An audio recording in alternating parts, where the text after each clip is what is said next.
भगवान श्री कृष्ण उपदेश देते हैं कि हर व्यक्ति को अपने कर्तव्य का पालन करना चाहिए। यही धर्म है। अगर कोई कर्तव्य का पालन नहीं करता है तो मन में अशांति और दुख प्राप्त होता है। अपनी पसंद नापसंद मोहबैर को किनारे रखकर अपना कर्तव्य करो। किसी अन्य व्यक्ति का कर्म आपको कितना भी आकर्षित करे, उसके प्रलोभन में न आए। कष्ट में रहते हुए भी अपना कर्म करना दूसरे की नकल करने से श्रेष्ठ है।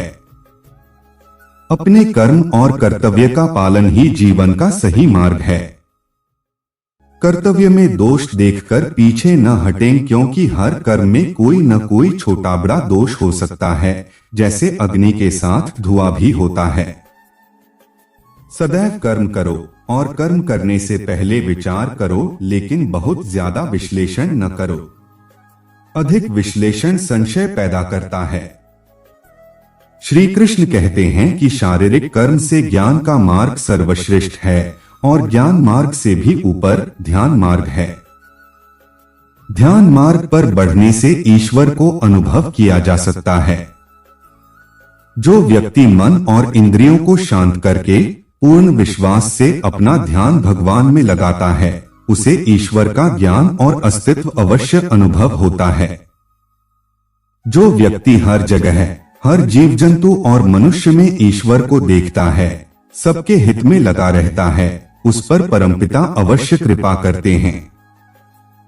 ज्ञान मार्ग हो या भक्ति मार्ग, समर्पण प्रेम और विश्वास ही आपको ईश्वर के प्रकाश की ओर ले जाता है।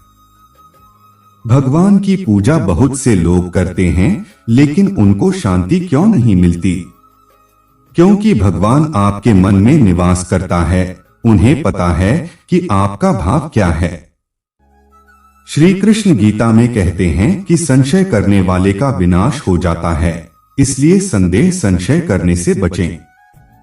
अधिक संदेह करने से मन की शांति भंग हो जाती और व्यक्ति भ्रमित होकर अपने संबंधों को नष्ट कर डालता है। जिसे शक करने की आदत पड़ जाती है, उसे इस लोक या परलोक में भी शांति नहीं मिलती। सत्य की खोज ठीक है, लेकिन बिना सच जाने कल्पनावश होकर संदेह करने का अंत दुख क्लेश और पश्चाताप के रूप में होता है। जीवन में संतुलन बहुत जरूरी है। किसी भी चीज की अति करना अच्छा नहीं है। जैसे सुख आने पर प्रमाद करना और दुख आने पर निराशा में डूबे रहना, दोनों ही गलत है। असंतुलन जीवन की गति और दिशा को बाधित करता है, जिससे अनावश्यक कष्ट और दुखों का जन्म होता है। जिसके मन, विचार और कर्म में संतुलन है, उसे ज्ञान मिल जाता है और ज्ञान से ही सदा के लिए शांति संतुष्टि मिलती है। गीता के उपदेशों में कर्म योग का सिद्धांत कहता है कि संसार से विरक्त होना ही मुक्ति का उपाय नहीं है। संसार में रहकर एक गृहस्थ अपने कर्मों का पालन करते हुए कर्मफल से विरक्त होकर मुक्ति प्राप्त कर सकता है। सही विचार और उचित कर्म भी आसक्ति को खत्म करने में सक्षम है।